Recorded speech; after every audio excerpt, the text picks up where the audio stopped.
YouTube, what is good? It's your man Ribs from Doing Film Things. Every single week I drop a new video about film photography, so if that's your thing, definitely go ahead and subscribe. This week we're going to be talking about Kodak Vision3 250D cinema film. Yeah, that's right, this is cinema film made by Kodak that is used by a lot of Hollywood directors for a bunch of blockbusters. Kodak has made this film available to the everyday person via bulk rolls. It's up to you. You can either get a bulk roll and then roll it into smaller 35mm canisters for use in your camera, or you can go online and find them already rolled in 35mm canisters from either some major retailers in your area or just a random person on eBay. Before I give you any details about how this film performs, let's go ahead and look at some images. Just one quick thing to note is that all of these images were processed in C41 chemicals, which is technically cross-processing when it comes to this film. We'll talk about that more in a bit. Let's go ahead and look at some images.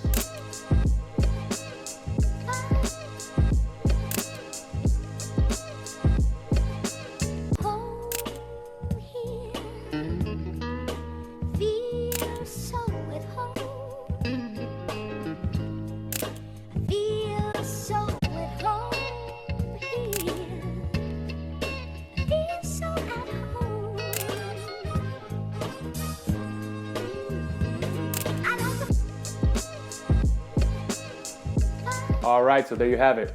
To be honest with you, I wasn't very impressed with these pictures. Initially, when I took a look at my images, I noticed there was a very clear cold and cyan tint to every single one of my images. It's definitely not what I was expecting, since this film is billed to be very true to color and very accurate overall. So very quickly I noticed that this was not what I was seeing when I was editing a lot of my images. For every single one of these images, I basically had to warm them up. Not only changing the tint and the color balance, but then also adding hints of magenta and yellow back into the images. I'm not sure what was going on here, but definitely wasn't pleased with the results from that perspective. Additionally, I noticed the dynamic range was struggling a bit.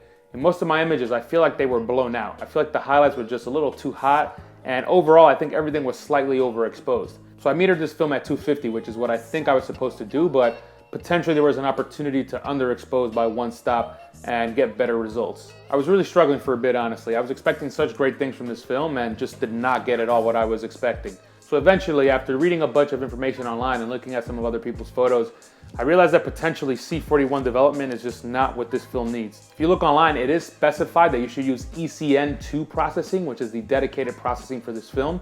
But a lot of people on the internet seem to say, oh, that's not necessary. You can just use C41 and deal with the remjet layer. The more and more that I thought about this, the more I figured that that probably was causing issues. I even found a blog post online that basically specified that the results that person was getting were very similar to mine in terms of the cold and the cyan, and that ECN2 processing was the key to getting those perfect colors that you would expect from the cinema film. Some of you might like the look, and that's totally okay. So if you're interested in how I process this, I basically, in the bathroom, did an initial wash in my Patterson tank of water and baking soda with the film in the tank. I poured the water in there, I gave it a nice shake for about 30 seconds, and at the end I just poured that out, and then I rinsed the tank a couple times until the water came clear. At that point, then I did my normal C41 developing cycle with development and then Blix. After the Blix, then I took the film out of the canister, and that's when I started to hand rub the little bit of remjet that was left on the back. You can do it with your fingers and get most of it off, but I definitely recommend you use a light sponge or potentially a microfiber cloth in order to really get off the remjet. Make sure you only do this to the non-emulsion side, because that's where the remjet is. The emulsion side, you do not want to scrub with anything because you'll probably scratch your film. Finally, at the end, after you've done all of that and the remjet is gone, then you can go ahead and stabilize your film with the C41 stabilizer. At first, I looked at the film and I thought, wow, this looks great. There's nothing wrong with it, and it looks exactly as I would expect for any normal C41 film. But then once I started scanning my film, that's when I noticed a big difference. There's definitely an apparent color shift from using C41 chemicals. So if you think you can just use C41 and get perfect results, I'm pretty sure that's not going to happen. You should definitely consider investing in ECN2 chemicals to ensure that you get really good colors out of your film. I'll be doing this again in the future for sure with the proper chemicals, so once that video is out, I'll make sure to link it up here. That way you can see what the results I get. So a bit more about the film. As I mentioned, this film is typically sold in bulk rolls of 400 feet.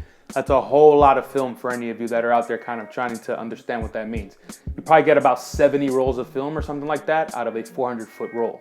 So if you buy this yourself and then load it to 35mm, or if you buy it already loaded into 35, from there it's basically the same thing. You just put it in any 35mm camera and you shoot it completely normal as you would anything else. Just note that when you buy your film off of eBay, it has been handled by someone else. Someone else had to take it out of the canister and put it into the 35mm canister. In that process, there shouldn't be too many light leaks or anything like that, but you never really know since it was manually handled by a non-professional most likely. All right, so in general, I don't want this experience to really take down my expectations for this film. I just know that I have to develop it properly next time to really get the true value of this film. It's a great price, so I think it's definitely worth shooting, even though you might need a separate developing kit just for that. The price for this one online was about £5.99, which is pretty cheap compared to the rest of the films that you can get out there. For $5.99 here in the UK, you only really get Color Plus or maybe Fuji 200. So the price of this film, bulk rolled, actually makes a big difference, and I think it's definitely worth shooting. Upon doing my research, I also saw a lot of examples of really beautiful images taken with this film. And of course, you know, the photographer matters and the way they use their camera, but when you talk about the color rendition and just the way that the film handles the exposure, it's very clear that this is high quality film that's meant to be used for really good purposes. So I'm very excited to try to get those types of results myself, but I'm definitely gonna have to invest in that ECN2 kit just to make sure that I get the proper exposure and colors out of my film.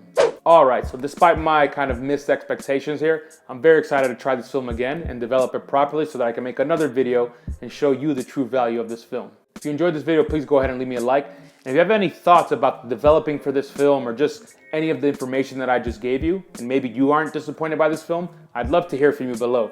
Let me know what your experience is and if you find that C41 is actually an adequate replacement for the ECN2 kit. And of course, if you want to see more videos like this, please go ahead and subscribe so you don't miss a thing. That's what I got for today, y'all. Peace.